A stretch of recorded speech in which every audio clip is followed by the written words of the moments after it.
Welcome to our first ever AMR Overtures discussion. My name is Joel St. Clair, and I'm the pastor of Mosaic Silver Spring in Silver Spring, Maryland, and an executive board member with AMR.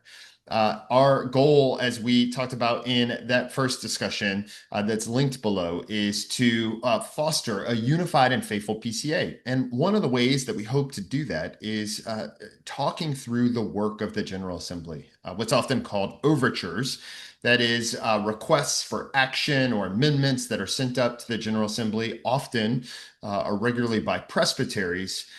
Today, we're going to take some time and talk through those overtures with David Coffin, with Fred Greco, and with Howie Donahoe.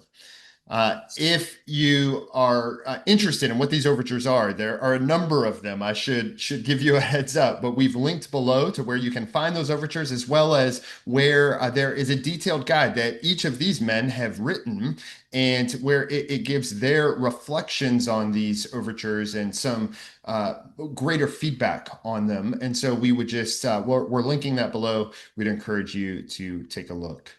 In this second discussion, what we hope to focus on is what information should higher courts require or request from our sessions or from lower courts, particularly when it comes to things like review. So what kind of information should be sent up or turned in?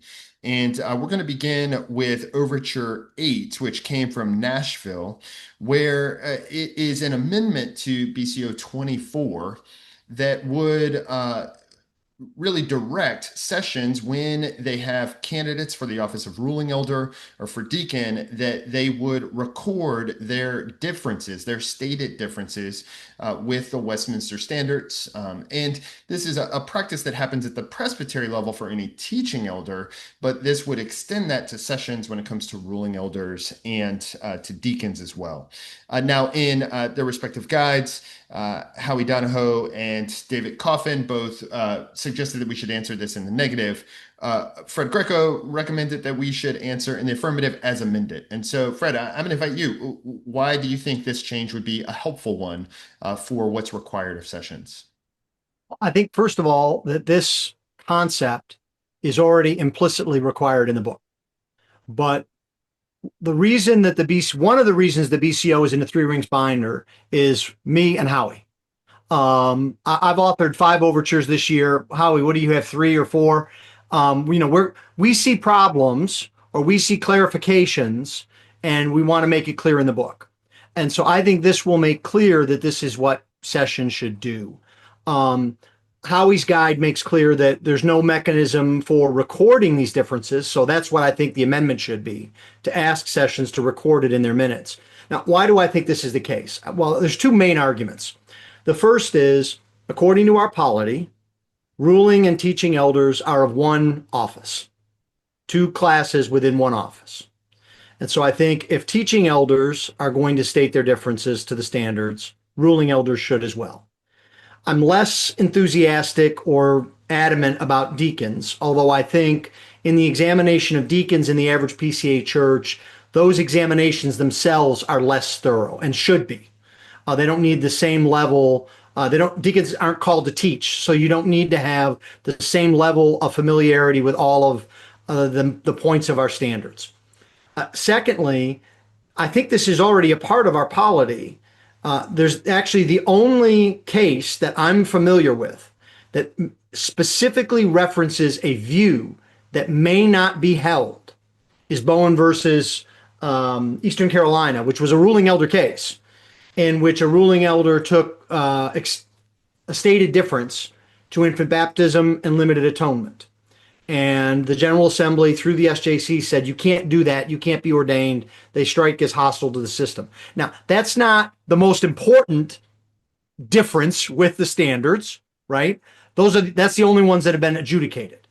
And so I think it would be helpful for sessions to go through the exercise of, asking men if they have a stated difference. Now, again, I don't think this needs to be some kind of massive inquiry. That doesn't mean you need to complete a 50-page questionnaire or get, grilled on every minute point of doctrine. But there are men by conscience that take differences with the standards. And I think for the man's sake, we should allow him to express those differences so that he can take the vow.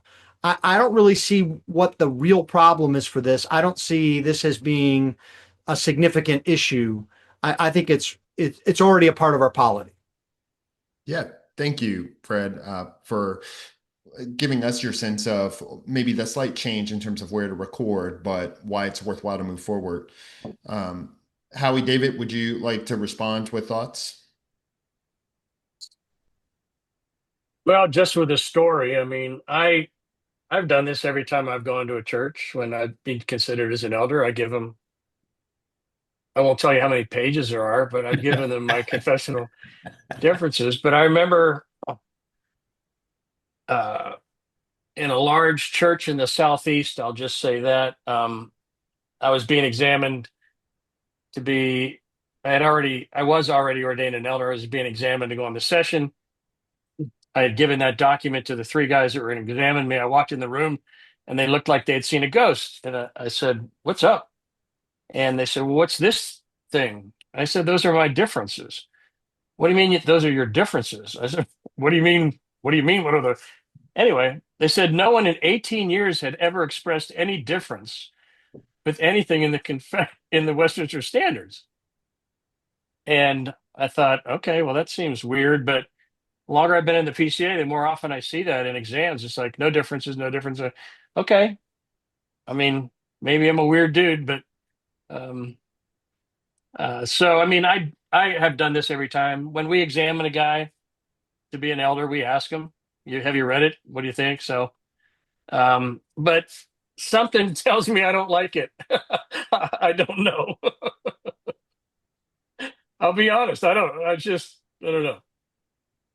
Yeah, just for viewers, we're not making a determination on whether it's weird to have stated differences or not have stated differences. We're just thankful that, for everyone who reflects on the standards, reads them thoroughly, and then records, if they find anything that's different. Yeah, I meant no disparagement. Sorry. No, no, I didn't think you did. I just want to make that All right. crystal clear. Yeah. David, do you have any thoughts on Overture 8? Well, my concerns there are not really relevant in a sense. Um, I think the language that is currently used for ministers is uh, uh, um, seriously misguided. The idea of uh, striking at the vitals of religion, for example, that language. Historically, that language means the essential doctrines of Christianity, has nothing to do with the essential elements of the standards. And I think it was foolish for us to ever put that in there. It was from a very obscure place in the rules of discipline. And I don't think it functions well in the chapter where it's found. And I just as soon not see it in chapter 24 either. So that's the reason for my objection. So is your concern strikes at the vitals of religion or contrary to a fundamental of the system of doctrine? Those are two different animals, but it sounds like you're saying you don't like the second animal. I don't like either of them. Okay. Okay. The if you say fundamentals of the system of doctrine, I mean, Warfield thought every chapter was fundamental to the system of doctrine. That is not a helpful category. So it's ahistorical. I don't think it makes any rational sense. And I actually had a very fine uh, uh, substitute motion for that in the Bills and Overtures Committee that year, but the committee decided that if a substitute motion didn't forward the um, view of the overture itself, it was out of order. Bills and Overtures is what Overtures Committee used to be called. What year did it change from Bills and Overtures to Overtures? Anybody know? When the Same year they got rid of the yellow pages. And for our most newly ordained or people to the PCA who are watching, the three-ring binder used to be the exclusive way in which you would receive your BCO. Now, being able to download it from the AC website by PDF is probably used more typical. Fred, is there a way to distinguish if someone has a blue three-ring binder that they're using as opposed to scrolling on some electronic device versus like a leather-bound version of the three-ring binder? Does that say something I, I about do those do prospective have a leather people? bound version. Yeah, that's right. I do. No, but I think we are changing this. I don't think we're going to change this provision. I have sympathy with what David's saying, but as kind of a practical ex-lawyer, that ship has sailed and landed in port, and they got on a horse and went down into the barn. That's never going to get changed. This language we have, now about strikes at the vitals or fundamentals, and so I just like to see it brought in alignment. Um, if we could go back in a time machine with David, I think I might come up with a better solution, or David could give us a better solution. I don't see that happening though, and I don't see that being a fruitful effort at this point. So while I appreciate, David's disagreement with that, it seems to me if that's where we are and what we have, my main point would be that we should treat ruling elders the same way we treat teaching elders. Let me say, we do New Hope. We precisely did that, and have done even before this change in language. We had them say where they disagreed, and I think that it ought to be just as carefully done for the deacons myself, whether they are. How's it go in there to be competent in sound doctrine or something that in the Titus passage? I mean, and they have, in fact, a critical governmental task. Um, that's why I always think it's odd that, I mean, what was their task in Acts 6? It was to adjudicate the fair distribution of the church's goods to members. That's an authority that requires careful discernment and certainly to be a person who's rooted in sound doctrine. I don't think they're just the guys that mow the lawn or put up the chairs. I, I want to take maybe a little difference there. I mean, I agree with the role that they had. I'm not sure the guy's view on infant baptism renders his discernment on how to distribute the goods has too much effect on that. I don't want to get in that discussion. And we don't have, deacons that don't believe in infant baptism, but I'm not entirely sure. My theological bar is lower than yours for deacons, I guess. Well, it goes to a root debate that we're not taking up as part of our Yeah, time, which is right. what is not only the role of deacons relative to elders, but then what authority do they have? And so, what do you need to test or examine before you would ordain such a person to those roles? Right. And that I think that's a fair debate. It's an open question on the biblical theological development from Acts 6 through to First Timothy 3 and Titus 1. But we're not going to take that up today. So um, uh, that it's helpful just to kind of hear, at least from each of you, not only how you respond, say negative or affirmative, but what's underneath of that, because sometimes it's different. And it sounds like it's different from each of you for different reasons, which is, I hope, a challenge to those who are showing up to the 52nd General Assembly to kind of think through what is it that's being proposed, and then how you understand and interpret that. Um, so next up, we have Overture 34 from Savannah River. And this overture is not a proposed amendment to the BCO, but a proposed amendment to the RAO, which stands for Rules of Assembly Operation. And one thing worth noting is, depending on what happens in the Overtures Committee itself, these have a different voting pathway. So amendments to the BCO, if approved by Overtures and then by the Assembly, they are sent down to all of the presbyteries for a required two-thirds vote.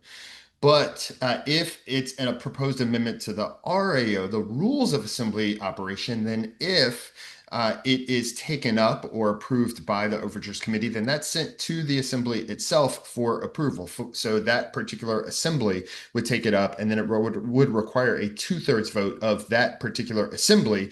If passed, it goes into effect immediately. And so I just want to highlight this is the first RAO change we're taking up. We've been talking about BCO changes up to this point. Overture 34 from Savannah River is to amend the RAO, particularly Chapter 16, to require reporting on session and diaconate membership and duties. And so in looking at the various thoughts or reflections on 34, I'm going to invite Fred just to respond in as much as David and Howie, you were both negatives on this. Fred, you were an affirmative on this. Why did you think this was a helpful change to the RAO, Fred? I guess the first thing I have to say, and I put it in my comments, I'm not sure the RAO is the place to put this.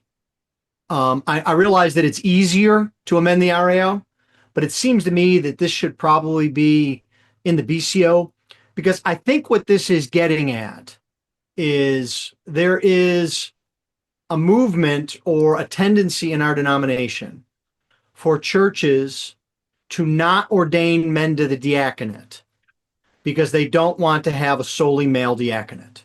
And so they found a loophole, and that's not ordain anyone and have a mercy team. I don't think that's biblical or proper. I think what our BCO says is if you don't have deacons, your elders are to do that work. That's a la Act 6. I think also if you have women to be involved in the work of mercy and necessity, you should as a church. And you can have a mercy team, and a church that doesn't have women involved in diaconal ministry broadly is in real trouble. They can't minister, I think, properly to the whole of the congregation. And so I think it would be helpful for us to understand, are there churches like a new church or a church plant that doesn't have enough men to do this, or their two deacons moved away or not? I think there should be a sense in which every functioning, healthy church should have a session of at least two men and probably a diaconate of at least one or two men. And if they don't have a diaconate, they should be able to give a reason why. So I don't know what the language would exactly be. Again, this might be something I tinker with in the next week and offer some amendments, because I do think the BCO is the better place for it to go. And is that those just are my to ask, thoughts. is that because, say, the BCO is already addressing certain situations about not only the role of the deacon in chapter 9, but also, as you alluded to, kind of what would happen in the church if you didn't have deacons? These kinds of various scenarios are already articulated in the BCO itself. So to jump over to the RAO for an amendment, Right. Is that's Yeah. am I understanding correctly? Yeah. And the RAO is really a reporting requirement. It doesn't get to the substance of it. And so I don't know why you would start with a reporting requirement without having a BCO requirement. Maybe what you'd do is you'd make some kind of BCO amendment, and then if you wanted a reporting requirement, then you could go to do the RAO. But I don't really see why you start with the reporting requirement. I think this is more fundamental to the office of elder, the office of deacon, and ordination per se. Yeah. Any thoughts about that, David? I agree entirely with Fred that it doesn't belong in the RAO in the first instance. But the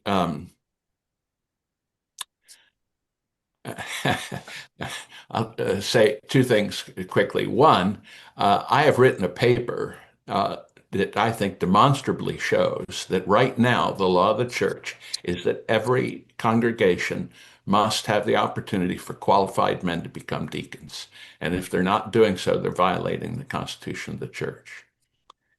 So I think it's demonstrably the case now, and thus I don't think this is needed. Second, though, it strikes me as just a little Orwellian that we have a proposition that on the face of it is just collecting statistics, but it underlying is for the purpose of discovering criminality. I I just don't like the smell of this thing. Yeah, just to ask, my understanding is there's been also SJC case law on this, or cases that have articulated when it's not acceptable to refuse ordination to a man in a church who's otherwise qualified or put forward. It would violate our standards to refuse them ordination on some other principle. I think we would all agree on that. It seems to be how this has been articulated, and then what the SJC cases rulings have been. Am I understanding that properly? Am I missing I something? think we have so ruled, yeah. My memory doesn't serve me. There was a Northwest Georgia case about a guy that wanted to be a deacon, but I'm not sure it's precisely what you're saying. I agree with I think I was touching on from California the various views on the diaconate, right? That this has come up a few different times through California and possibly through Philadelphia. Not that it's Philadelphia going is to be what I here, heard. but this question, it's not a new one to the denomination through its history on who and how people can participate, how those things should be titled or framed, and how to think about it. But Yeah, it seems to be accepted that if there's qualified candidates for ordination in any pathway, that the congregation would have access or a route to put those qualified people forward and to vote on them. Uh, George Orwell wrote 1984, reference to totalitarian antics. The idea that you would come up with alternative ways to sniff out bad things going on. All right, Howie, go. well, I won't use such a draconian term, but it seems to me if someone believes, as Fred was saying, that you have to have an ordained diaconate, then specifically write an overture that mandates that and let the PCA vote on that. This is like, well, okay, let's collect data for a future overture or something. No, write it now. So One of the things that I wanted to note is because I think it's rising up in the conversation, there's often quite a bit of agreement among you three for differing reasons on various overtures or issues before the court. So, in your reflective writings on all of the overtures, you agreed on overtures 6, 7, 10, 11, 13, 14, 15, 16, 19, 22, 23. 25, 27, 28, 31, 32, 33, 35, 37, 40, and the six change in presbytery boundaries that are referred to M&A. We agreed That's on the all that? It makes me yeah, tired just hearing that. I'm and gonna that's have to more go back. I'm that's gonna more have than to half. and I'm gonna have to go back and revise some of mine. So that's like 26 out of the 50, and one of those are vacated. So it's really like 26 out of the 49 for varying reasons, not always the same reasons. You answered the same in terms of how you individually would vote on these things. I just want to highlight that because if someone's watching this, they're like, oh, they're only picking on the things that maybe there's a bit of a rub or some disagreement. But even in that disagreement, there's a lot of unity in terms of how you're approaching these things or the seriousness or weight that you're giving them. So thanks, and I think it's just worth highlighting for whoever is listening or watching. Okay, there is a set of three overtures from Calvary Presbytery, which is in South Carolina. So these three overtures came up one right after the other. They were probably submitted as a package, so they just get ordered. It's oftentimes how these overtures are numbered. It's just the order in which they're received by the state clerk's office. And so you'll see overtures 41, 42, and 43. Collecting and reporting on worship times, not collecting on age and ethnicity, and then an RAO change regarding age and ethnicity. So these are effectively three things about kind of how we collect data or the function of that. I'm going to invite Howie to kick us off. Thoughts on these three? You can take them one at a time. You can talk about them Yeah, no, I collectively. sure. The idea of collecting and reporting worship times, two comments real quick.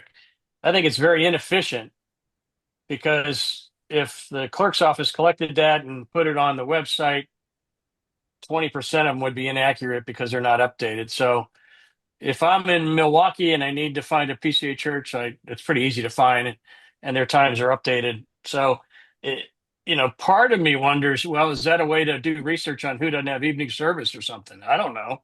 It just seems odd. The thing about collecting data on age and ethnicity, um, I, that one I just couldn't figure out exactly where the energy was. And the thing that, I mean, there were some whereases that talk about uh, the church is just covenant keepers or covenant breakers. Or, I don't know. But it just dawned on me. We got 9 Korean presbyteries with 240 plus Korean churches with 700 plus Korean ministers that are 14% of the PCA. That's a pretty ethnic thing. I mean, do we pretend that that doesn't exist? It just seemed that part of it seemed odd to me. That's all. So my answer, Joel, would be very boring. It's all about time and effort. Um, if the clerk puts on the form that comes to us, put your service times, that takes my secretary 30 seconds to fill that out. My congregation has more than 25 nations represented. And I'm not going to ask one family that's African American and Venezuelan what I should put them down as and what I should put their kids down as. Um, maybe that's not true of every place in the PCA. Houston's the most diverse city in the world, according to a Rice study. If that's on the form, I'm not filling it out. And I think the reason it came up was because the state clerk announced that they were going to put that on the form and they were going to collect it. I don't have a lot of passion about either of these because all of this is optional. Maybe I could make a germane amendment if Howie and David are with me to do something to get churches to fill out the report. So we have more than Amen. half the churches fill it out. Maybe we give them a $50 break on registration or something. The truth of the matter is we don't really know what the PCA looks like because half the churches don't fill out the report. Right. And I would love to see effort put there, just to be blunt. Yeah, just to be clear for those who are watching, because everyone on this call or understands the way in which we report things like statistics. Right now, there's no mandatory mechanism for that. What happens is once a year, the state clerk's office sends out a request either online or by paper. You can fill it out. Someone at the church, one copy goes to the state clerk of every church, one copy goes to the pastor of that church. And then all of that data is collected that now Howie is holding up for you for the last yearbook. It's all collected. But if you look through that yearbook, you don't have to look hard. There's churches we know are particularized by the record that are listed in a fill in the blank presbytery. And so you can see them, but then it'll have what year they last reported. Oftentimes it's not recent. And then or they'll have all blanks all the way across, meaning they haven't reported. And, so what's being discussed is, well, this is all voluntary, which means when we think about church growth as a denomination, is the denomination growing numerically? And in what ways is it growing? In what areas is it growing? What presbytery, which of the 87 are we seeing growth or not? Where are we struggling or it's just difficult work? All of those things are voluntary right now, meaning every church has the ability to fill it out or not. And if a church decides at some point that they want to adjust their roles and then report it, that actually can create swings, almost what you would call like noise in the data, because it's like, oh, whoa, what happened there? It wasn't the redo of Acts where 3,000 are baptized. It was someone adjusted their roles for the first time in a number of years, right? So voluntary, you'd like to see incentives set up to maybe encourage that, not necessarily make it mandatory, but at least incentivize it. Okay. Exactly. On 40, Yeah, go ahead, David. on 42 and 43, I would commend to you the administrative committee's report.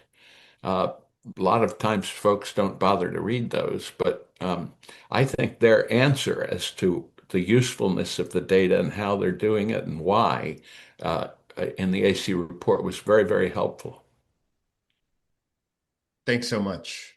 I can link that. So he's talking about the administrative committee turns in a report for this GA. So it's in your commissioner's handbook for this GA. And if you just scan down, they'll give response to that. It was directed to them for 42 and 43 was both overtures as well as AC because it's the REO change. Okay. Anything else on this grouping? So that covered overtures 8, 34, 41, 42, and 43. Thanks so much for your thoughts, for your comments, for your gracious interaction. We're grateful for you joining us today, and we hope to see you at General Assembly.